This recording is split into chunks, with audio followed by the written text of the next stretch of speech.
26 February म्हणजे स्वातंत्र्यवीर सावरकरांची पुण्यतिथी. आता लोकं त्यांना काय-काय म्हणतात, म्हणजे माफीवीर वगैरे अशा गोष्टी त्यांच्याबद्दल केल्या जातात. पण काही हरकत नाही, कारण सावरकर समजून घेणं ही काही सोपी गोष्ट नाहीये. अंदमानाच्या अंधेरीतून हे एक पुस्तक आहे. याच्यामध्ये सावरकरांनी त्यांच्या लहान भावाला नारायणराव सावरकरांना जेलमधनं, अंदमानमधनं लिहिलेलं पत्र याच्यात छापले आहेत. एकूण 8 पत्र आहेत. काही ओळी वाचू आपण. 10 जुलै 1911 या दिवशी स्वातंत्र्यवीर सावरकर अंदमानात सेल्युलर जेलला पोहोचले. त्याच्यानंतर पहिलं पत्र त्यांनी जे घरी लिहिलं 15/12/1912 ला, म्हणजे तिथे पोहोचल्यावरती 1.5 वर्षानंतर पहिलं पत्र त्यांनी लिहायला घेतलं. त्या पत्राची पहिलीच ओळ म्हणते, 18 महिन्यानंतर शाईला आणि लेखणीला स्पर्श करण्याची संधी मिळते आहे. या गतीने लिहिण्याची कला कुणालाही लवकरच विसरता येईल. असा माणूस ज्याच्यासाठी लिखाण हे किती महत्त्वाचं होते आपल्या सगळ्यांनाच माहिती आहे. त्यांच्या लिखाणामधनं भगतसिंग सारखे क्रांतिकारी निर्माण झाले होते.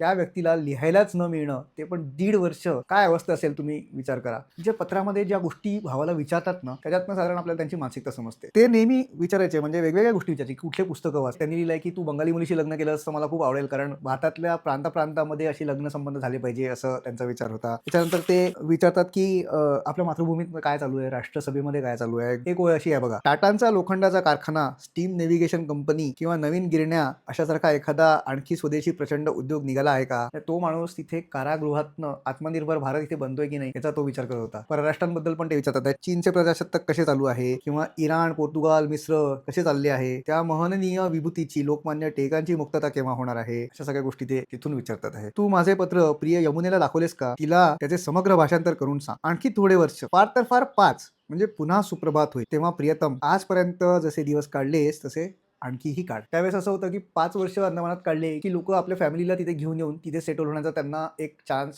असायचा. पण ऑफकोर्स सावरकरांना तो चान्स कधीच मिळाला नाही. गुप्तपणे पत्रातनं ते आपल्या क्रांतिकारी भावंडांबद्दल पण विचारतात. हे पहिलं पत्र होतं. दुसऱ्या पत्राच्या फक्त काही ओळी वाचतो. दुसरं पत्र आहे 15/12/1914 ला, मध्ये 2 वर्ष गेली आहेत एका पत्राच्या. सावरकर काय लिहितात बघा, आता हे असं एक वर्ष सरून गेलं आणि आनंदाचा दिवस पुन्हा उगवला आहे.